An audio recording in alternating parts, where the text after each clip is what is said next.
Welcome to Gates Museum and Gallery. Thank you for taking the time to visit us. We hope you find our collection interesting and inspiring. The collection comprises some 300-plus sewing machines that were manufactured between circa 1875 to the mid-1930s. We do not collect machines from the first 25 years of the sewing machine's development, as we believe other museums have already covered this period. Our aim is that the machines in our collection will be used, and therefore we started the collection at the point at which sewing machines became user-friendly and usable. We end our collection at the point in time when they started to be fitted with electric motors. We do have a few examples at either end of this time period for demonstration purposes, i.e., so you can see where the modern family sewing machine came from and where it went once electricity became available on houses and factories. Our museum is split up into galleries that roughly split the collection into time periods from the mid-1870s to the mid-1930s. We also have further galleries dedicated to industrial sewing machines, as well as a workspace with the largest industrial sewing machines are housed. Gallery 1.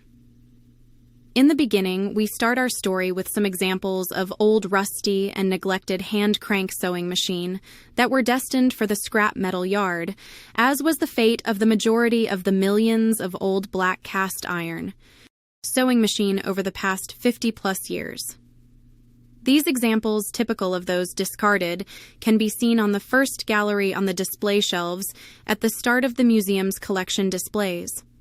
We include these examples as they were the inspiration to save unwanted and neglected machines from being thrown away. This began when I came across around 20 old sewing machines on the pavement outside a charity shop in Horsham, Surrey, some 20-odd years ago. On inquiry in the shop, I discovered that they were awaiting collection to be taken to the scrap metal yard and weighed in. I asked if I could take the machines home with me for a donation, and so started the Gates collection. 20 years later, the museum was opened to the public on the start of their new journey to be loved and used by today's and future generations.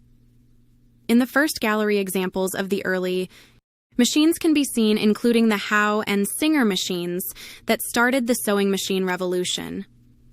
You can also see early examples of the parlor cabinets buyers commissioned to house their precious and valuable machines. In the early years, sewing machine manufacturers didn't bother to make the cabinets. In many cases, they were ordered from cabinet makes books and personalized to the individual buyer's choice. It is for this reason that so many different examples and styles of cabinets exist. We have collected some of the more common examples of early cabinets, as well as some of the more unusual ones. All of these cabinets are very rare today, and only the odd example may come up for sale at auction once in a couple of years. These early cabinets are interesting as they show how the makers were trying to come up with the best design for housing a sewing machine, as this was referred to as bullet or boat style ones. These early machines moved the shuttle backwards and forwards in a straight line, and so were referred to as transverse, vertical, or horizontal machines. The early machines took their design from the revolutionary Singer family sewing machine known as the Model 12. This basic format or layout finally standardized the domestic sewing machine in the same way that motor cars eventually reached a point where their layouts were mostly standardized so the public would know how to drive in any car. Gallery 2. The Rise of the Treadle.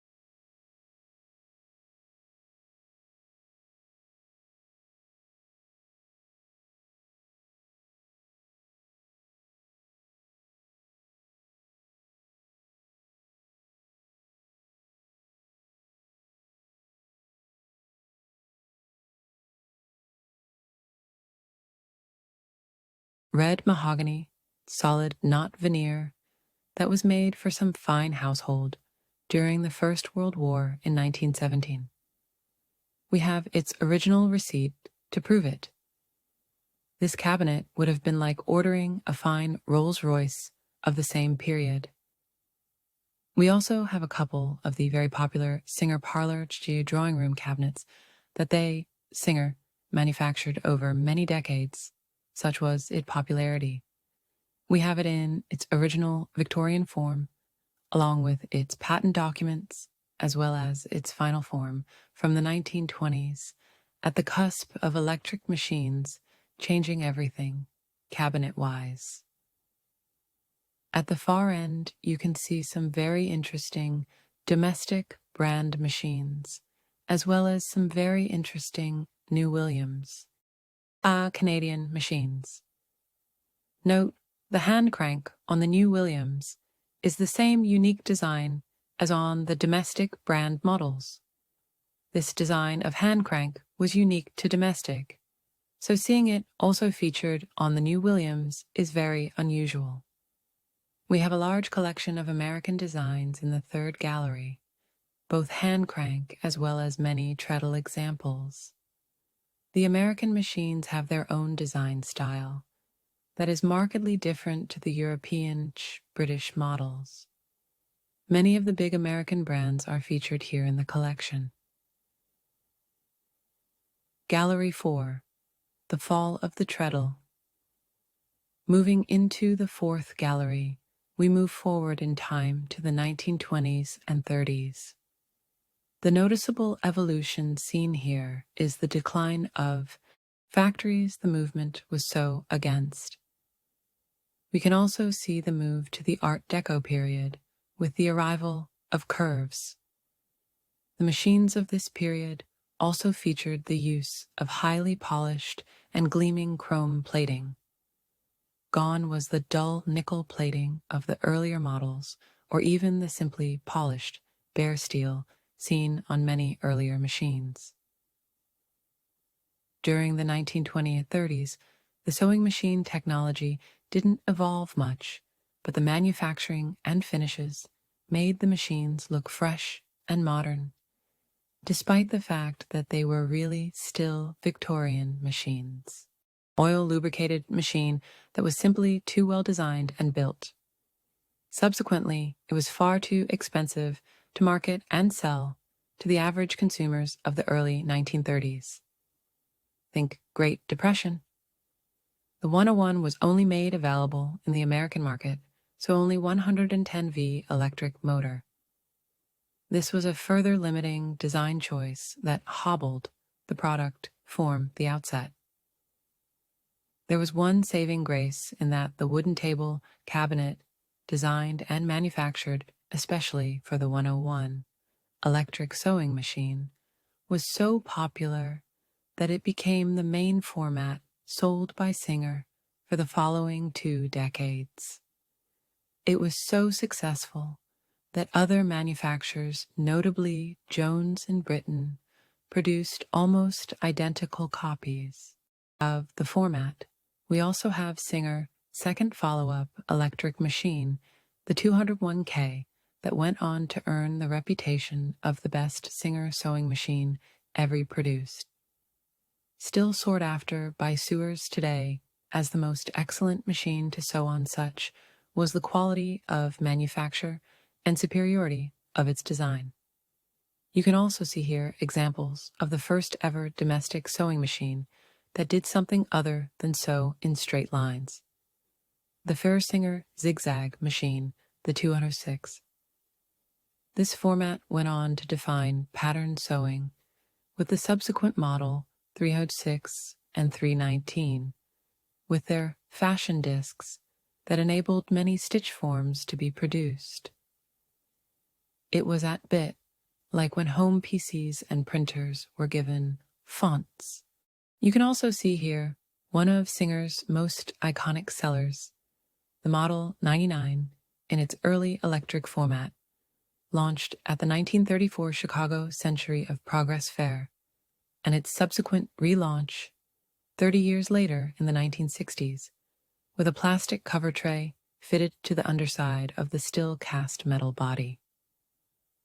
Both these examples show Singer ensuring it stays on top despite competitors moving nimbly onto their ground by designing and producing technically advanced, higher quality machined and using modern designs and materials of the post-war period, namely plastic and aluminium. Finally, we see in this gallery the closing gasps of the cast iron treadle designs, attempting to stay modern by some manufacturers. Notable the German makers with the new modern straight and geometric designs, leaving the swirly Victorian influences in their wake. We have fine examples by Adler, Pfister and Rossmann, and Burka that admirably demonstrate these modern lines with the angular shapes. Gallery 6, tailors get their own machines. In the Gallery 6, we can see the manufacturer's efforts to design and build machines that addressed the needs of the tailor. These typically had larger sizes of domestic models, as well as larger tabletops, working areas, and larger treadle wheels to make the machines run at higher speeds. They were effectively geared up like modern-day racing bicycles. These machines are rare and often misunderstood as being simply industrial models. They were only produced for a limited period before tailors were sold general industrial models. We have some very rare examples of this form, notably the Wheeler and Wilson 11s and the Phoenix from France. We also have some examples of machines made specifically for tailors, namely basting machines that ran a long, widely spaced stitch used by tailors to loosely construct a garment prior to final machining, once fittings had been completed. We have two very rare examples of beseeding machines made by Bellow of Britain, notable by their distinctive green paint and very heavy build. We also have a particularly rare, complete, and original example of a Wilcox and Gibbs high-speed machine in Taylor's format. Gallery 7, the dedicated industrial machines.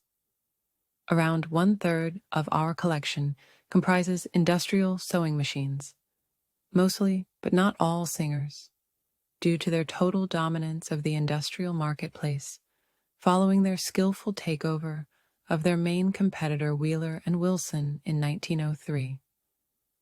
Since the Singer had turned over the giant Bridgeport Conning factory to the production of industrial machines based on Wheeler and Wilson's design.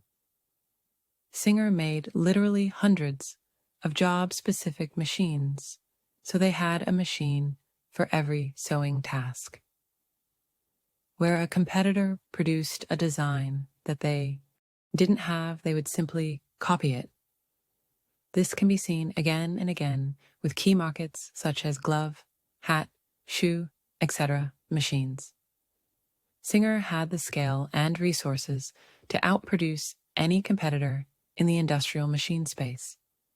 We have selected many of the key job-specific models of Singer and other to represent the broad range of factory-based sewing tasks.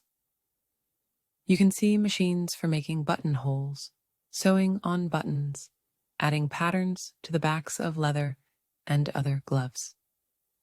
Machines for producing blind stitches, such as with hems of garments and curtains. Machines that produce specific stitch types as needed for specific items, be they giant parachutes to small and delicate items made in fine fabrics such as silk. We have an excellent collection of early machines produced at the Wheeler and Wilson factories by Singer. You can see the WW models alongside the Singer versions, continuing to only Singer versions as the decades pass. We have many very rare examples of job-specific machines. Of particular note is the Cornelli hand embroidery sewing machine, never beaten in design, and still produced and used in China. To this day, the exact same format launched by Mr. Cornelli in the 1860s.